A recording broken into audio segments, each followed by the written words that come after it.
If you're thinking about buying a home in 2025, listen up because the market has changed and so have the rules for getting a deal on a home.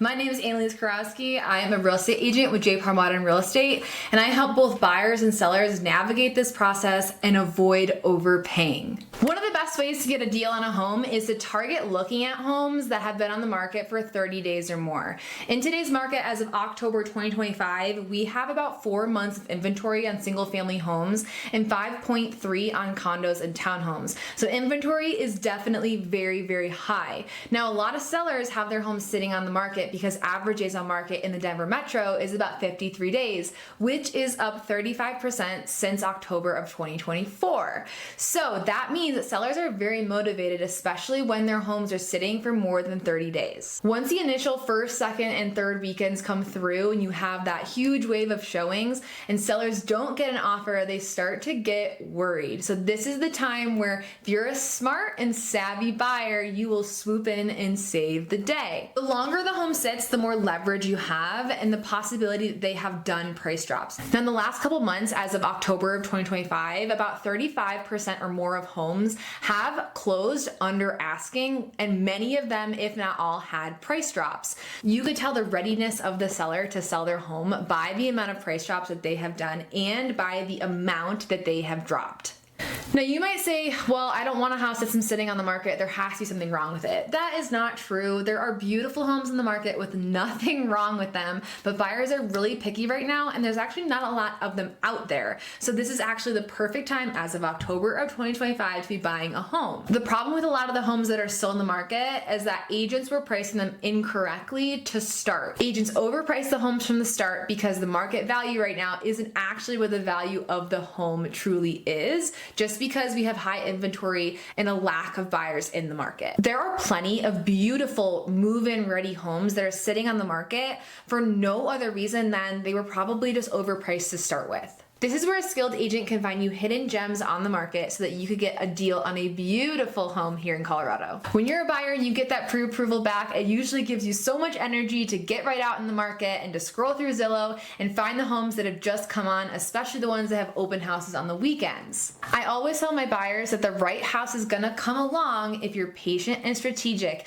and if the right house comes along at the right time with the right price, it's the right house for you. Before you fall in love with a home, do your research. If you find a home that you really like and you want to move forward on, have your agent pull the data of the sales prices in the neighborhood that sold a year ago. This is going to tell you a lot about what the home's value actually is before you get it appraised, because the majority of the homes that I'm going under contract for and going through appraisal, the appraisals are coming in actually higher than the value.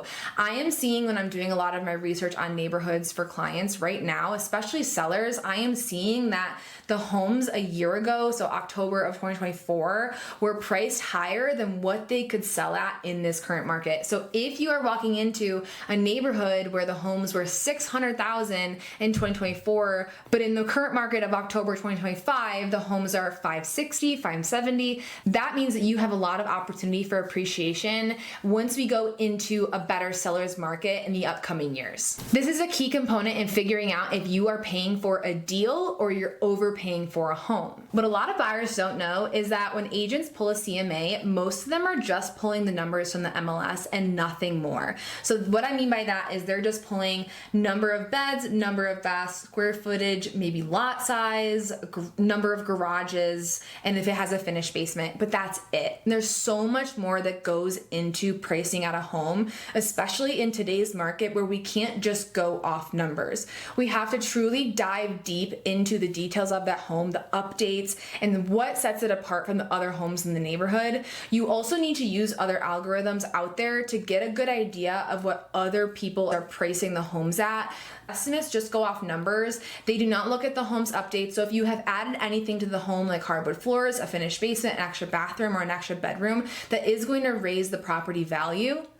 Having your agent do a very detailed analysis and talking you through exactly what they think the property should be priced at is really going to help you figure out if you're getting a deal or if you're overpaying on a home. The 2025 market here in Colorado is getting hyper local, and what I mean by that is certain homes at certain price points in certain locations and neighborhoods are going faster or slower than others. Looking at the data such as average days on market, price reductions, and inventory levels is really going to help you understand if you're getting a deal on a home based on those numbers. If there are higher days on market, higher inventory levels, and high amounts of price reductions, you are definitely going to get a deal in that market.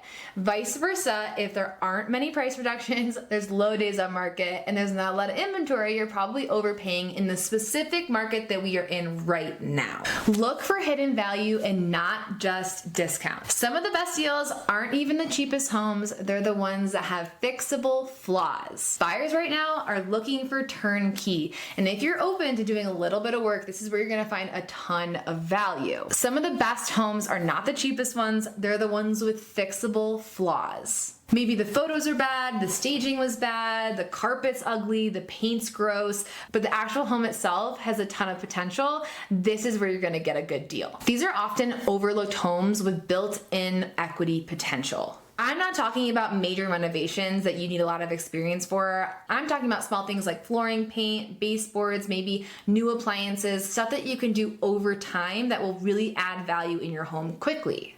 Negotiate beyond the price. The best deal isn't about the lowest price, it's about the best terms. Negotiating closing costs, inspection credits, and rate buydowns are a great way for you to get a deal and not focus on the initial purchase price. Given the market here in Colorado in October of 2025, sellers are much more flexible when it comes to negotiating terms. Even if the price doesn't drop a lot, creative terms can save you thousands. Bonus tip is working with the right agent. Not all agents are the same, and you need an agent that's gonna not just unlock doors for you, but find the best opportunity.